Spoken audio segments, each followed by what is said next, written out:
Heavenly Father, please forgive my sin of talking to the evil witch Otaku. It was a moment of weakness, and I shall never let the temptation control me ever again. In your Son, Jesus Christ's name, amen.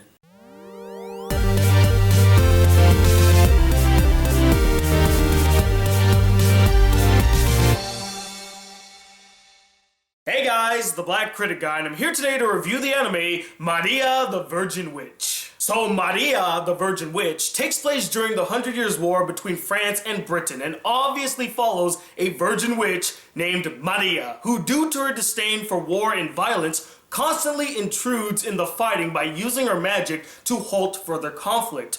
Her meddling catches the eye of the great Archangel Michael, who, angered by her disruptance of the natural law of the world, decrees that if she were to use her magic to interfere in the fighting again, he will not hesitate to put her down. Oh, and he also tacks on this curse that if she were to lose her virginity, she will lose her magic. But this does not slow Maria down as she continues to meddle in the fighting, but slowly begins to think to herself whether or not what she's doing is the right course of action. Now, this was yet another anime sent to me by Dizzy378, and to be perfectly honest, I've never heard of this anime in my entire life, and it only came out about a year and a half ago, so I'm kind of surprised I haven't heard about this anime. I haven't heard anyone here on YouTube talk about this anime. I haven't seen any of my friends discuss this anime. I haven't heard any positive or negative things about Maria the Virgin Witch, which I won't deny got me pretty curious to check the anime out for myself. I was going in blind, so I didn't know what to expect, so I was excited to see what I was going to get. And so I saw all 12 episodes of Maria the Virgin Witch, and what do I think about the anime? Well, let's get into it. Without question, the anime's strongest suit, or should I say suits, is its story and its characters. The story here is well presented, very well told, and surprisingly thought-provoking. What I loved so much pertaining to the story of the anime was the complex moral dilemma presented throughout. A common question brought up by atheists about God is that if God is all-powerful, all-knowing, and all-loving, how come he doesn't stop all the horrors that plague this world? A very interesting and valid question if you ask me. The ingenious thing about this anime, particularly with its story, is that it answers this question with, interestingly enough, another question. It's not a matter of why doesn't God interfere, but rather, should God interfere? And therein lies the biggest moral question that is brought up by the story.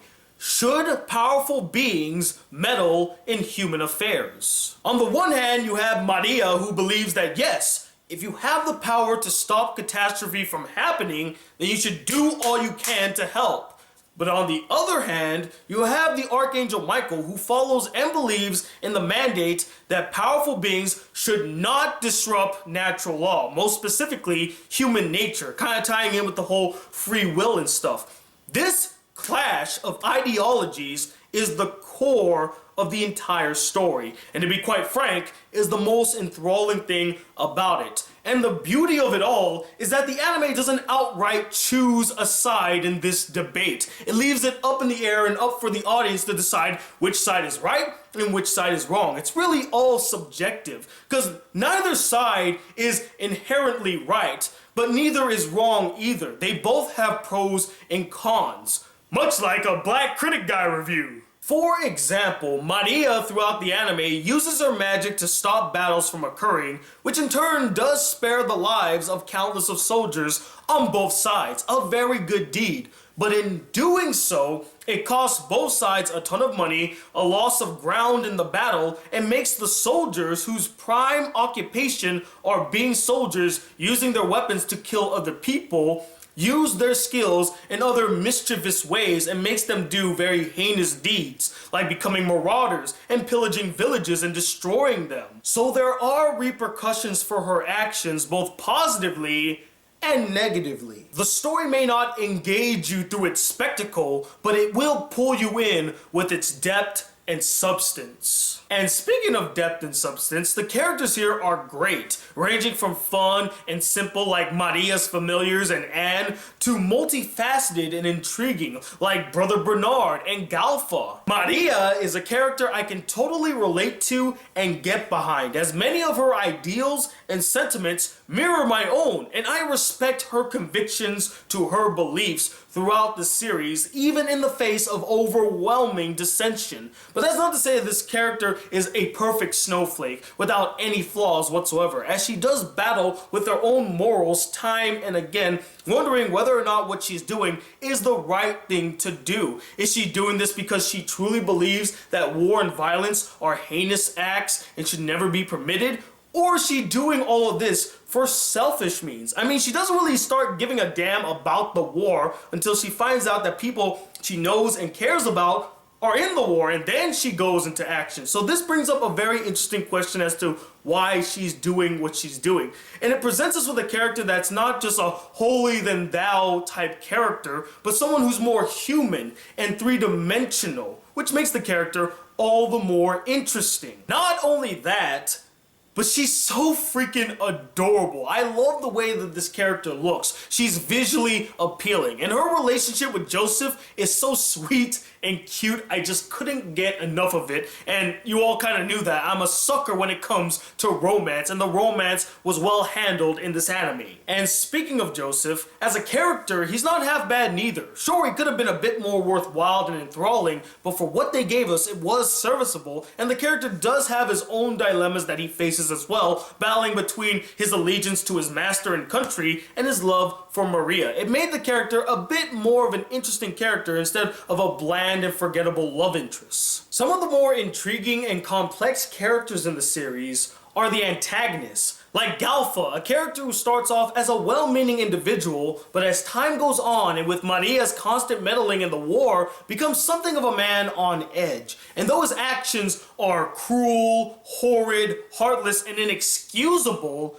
you understand this character fully. You see how he got to this point, and you understand his motives. But unfortunately, we've now reached the point where I must address many of the flaws in this anime. And the biggest issue I found with Maria, the Virgin Witch, actually lies in its title, the Virgin Angle. Besides being there to be an obvious parallel to the Virgin Mary and to virgin shame the main character constantly throughout the series for comedic effect, there's not much purpose for it in the series. I mean, if you were to take it out, not much would change. Characters just won't refer her or compare her to the Virgin Mary anymore, and Michael wouldn't put on that tacked on curse where if she loses her virginity, she loses her magic, which, if you really think about it, is so incredibly forced and it makes no sense. It's actually a pretty idiotic curse, because if Archangel Michael really wanted to stop her from using her magic, he should have cursed her by saying, if you use your magic to interrupt in the war again, it will be taken away from you. That is a much more feasible curse than just cursing her with the fact that if she loses her virginity, which could happen at any time, then you'll lose your magic. Not only that, but the Virgin Angle doesn't even contribute to the main moral conflict of the story. It's completely superfluous to it. If it actually added new ground, new insight, more depth to this moral conflict, then I would have said, okay, so the Virgin Angle does serve a purpose to the overall story. Like, if they were to tie in the fact that Maria's purity comes from her virginity, and once she loses it, she becomes a very vain type character, or maybe characters who aren't virgins anymore are vain type characters, then it would have made sense. But there are many characters in this anime who clearly state that they're no longer virgins, but are still good people. So again, I must ask, what is the purpose of putting in that whole virgin witch angle? It's only there, honestly, to make that parallel and to make fun of the main character because she's a virgin. It's virgin shaming to the nth degree. And yeah, I see you all typing in the comments right now, actually, Tony, the whole virginity angle actually comes into play later on in the series, so what do you have to say about that? Well, here's my rebuttal. Similar to the whole Archangel Michael thing, they could have approached this in a different fashion and it still would have worked without having the whole virginity angle. Instead of like using that virginity angle, they could have been like, oh, we found this thing that can paralyze a witch or make her not be able to use her powers for a while. It could have made sense. In a world where magic is a real thing, I can buy that there are things that can immobilize witches instead of having this one thing happen to the character that makes her temporarily lose her powers. Another major problem here was the animation.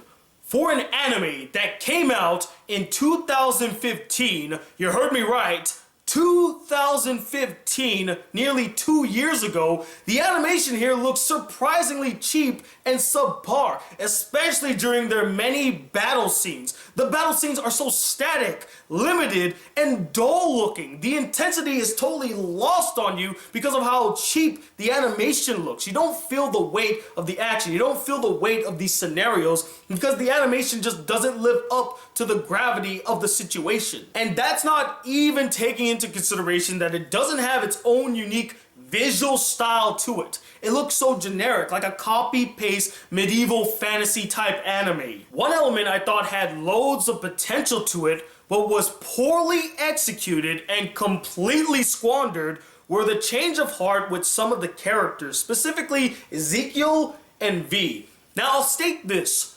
The change of heart with these characters could have worked had they fleshed these characters out a bit more and made them actually spend time with Maria so that you can understand why they would have a change of heart. It would make more sense. It would be more believable. The problem is that these characters just automatically change their opinions on Maria and her stance on things because they had like one exchange and then that was it. Now with Ezekiel, she does spend more time with Maria, but most of those times were just spent bickering constantly, like, oh, you can't do this, and it was really fucking annoying hearing this character talk, especially in the Japanese version. And I like the voice actress that voiced the character. She's a great voice actress. She voiced many characters I liked, but for some reason her character just came off as really annoying and I didn't like her performance. And I didn't buy that all of a sudden Ezekiel wants to be on Maria's side even though she's always been a devout character.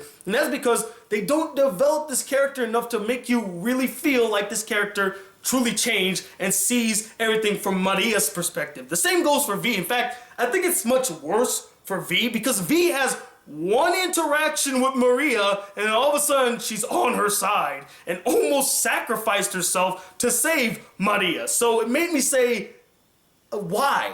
Weren't you against Maria's values? Weren't you against her ideologies? Why all of a sudden are you like, yeah, I'm on your side now? They don't flesh this out. But overall, despite its many flaws, Maria the Virgin Witch is a solid anime with an enthralling story and great characters. And I do think that it is worth watching. But as always, guys, I'm not the end-all be-all opinion when it comes to Maria the Virgin Witch. I would love to know what you guys thought about this anime as well. Did you absolutely adore it? Is it one of your favorite animes to watch? Or did you find it really boring, dull, and you couldn't get into it? And let me know who's your favorite virgin character in an anime? Comment below, let me know. Stay tuned, more videos are on their way. In fact, you might just have yourself a movie review palooza as there's a shit ton of movies coming to theaters this weekend and I plan to watch and review them all. So do keep me in your prayers and hopefully I can complete this. I don't know if I can. I'm gonna try my damnedest, but hopefully I can. So stay tuned for all that. And as always, if you like to support the Black Critic Guy just a smidge more, why not donate to my Patreon account? Link is in the description. And if you'd like to send me any fan letters, send it to this P.O. box right up here. And if you'd like to see more videos on this channel, be a part of the Black Critic crew, please hit that subscribe button below. Like this video if you really enjoyed it. And I'm telling you what in a second, the holy and pure man known as the Black Critic Guy. Till then, peace, YouTube.